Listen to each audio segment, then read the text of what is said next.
जज बनने के लिए कॉलेज कितना इम्पोर्टेंट है? ये क्वेश्चन भी लगातार लोग पूछते हैं। मैं बताऊं, जब कभी ये क्वेश्चन पता नहीं आपने सोशल मीडिया से लिए हैं या यूट्यूब से लिए हैं, क्योंकि ये जनरल क्वेश्चन है जो स्टूडेंट लगातार पूछते हैं। 12वीं करने के बाद बहुत सारे पेरेंट्स के ये क्वेश्चन हमारे पास आते हैं कि कौन से कॉलेज से बच्चे को एलएलबी करवाना चाहिए। बच्चा कई बार ये पूछता है मुझे कौन से कॉलेज से एलएलबी करना चाहिए, या कौन सा कॉलेज बेहतर होगा, या कौन सा कॉलेज बेहतर होगा, कौन सी यूनिवर्सिटी अच्छी है, ऐसे वाले क्वेश्चन आते हैं।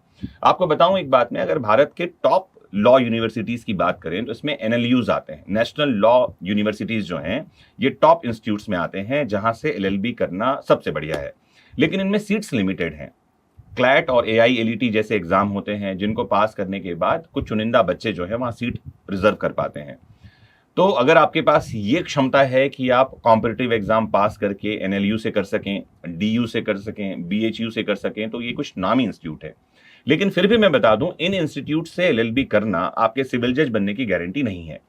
इन इंस्टीट्यूट से एलएलबी की तैयारी करना या एलएलबी का कोर्स करना आपके जीवन में बेहतर करने की गारंटी भी नहीं है।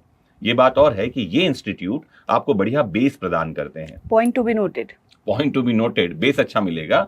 लेकिन अगर आपके पास ये सुविधा नहीं है, आपने क्लैट की ठीक से तैयारी नहीं की है, आपने सीट रिजर्व नहीं किया, इससे कोई फर्क नहीं पड़ता कि आप जज नहीं बन पाएंगे। ऐसा बिल्कुल नहीं है, क्योंकि इसीलिए इन एग्जाम्स का नाम कॉम्पिटिटिव एग्जामिनेशन है कि बच्चा कोई भी किसी बैकग्राउंड से आता है उसको इक्वल लाकर खड़ा कर दिया गया है कॉम्पिटिटिव एग्जाम के लिए। जो कॉम्पिटिटिव एग्जाम की ठीक तैयारी करेगा वो जज बनेगा। तो जब कभी आप कॉलेज चूज करने के लिए जाएं तो 2-3 चीजें देखना जरूरी है। पहला, उस कॉलेज में रेगुलर एग्जाम होते हैं कि नहीं। कई सारे कॉलेजेस ऐसे हैं जो 3 साल की डिग्री को 3.5 साल 4 साल तक बढ़ा देते हैं। कई सारे कॉलेजेस ऐसे हैं जो 5 साल की डिग्री 6 साल में दे रहे हैं। तो आपको ये देखना है, पहला उस कॉलेज में टाइमली एग्जाम होता हो। दूसरा, आप ये देखिए कॉलेज से जो पास आउट होने वाले स्टूडेंट हैं उनका परसेंटेज कितना है।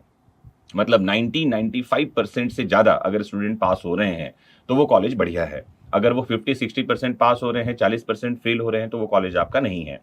और सबसे इंपॉर्टेंट आपको देखना चाहिए कि क्या उस कॉलेज के पास में यूजीसी का रिकॉग्निशन है, यूनिवर्सिटी ग्रांट कमीशन का रिकॉग्निशन होना चाहिए। और दूसरे नंबर पे बार काउंसिल ऑफ इंडिया, बहुत कम लोगों को ये जानकारी है, इस बात को आप नोट करें इस हमारे शो के माध्यम से, कि कॉलेज के पास बीसीआई यानी बार काउंसिल ऑफ इंडिया की परमिशन होनी चाहिए। बहुत सारे कॉलेजेस ऐसे हैं जिनके पास बार काउंसिल का परमिशन नहीं होता है और वो पढ़ाना स्टार्ट कर देते हैं। उन्होंने बार काउंसिल को एप्लीकेशन भेजा होता है, 6 महीने साल भर बाद बार काउंसिल उनको रिकॉग्नाइज नहीं करती है और 1 साल स्टूडेंट का खराब हो जाता है। तो प्लीज ये चेक करें कि कॉलेज एस्टैब्लिश्ड हो, लंबे समय से काम कर रहा हो, उसके पास रिजल्ट्स हों और यूजीसी और बीसीआई से रिकॉग्निशन उसका हो। अगर इतना है तो आप सही कॉलेज में सही जगह पहुंच चुके हैं। जी सर।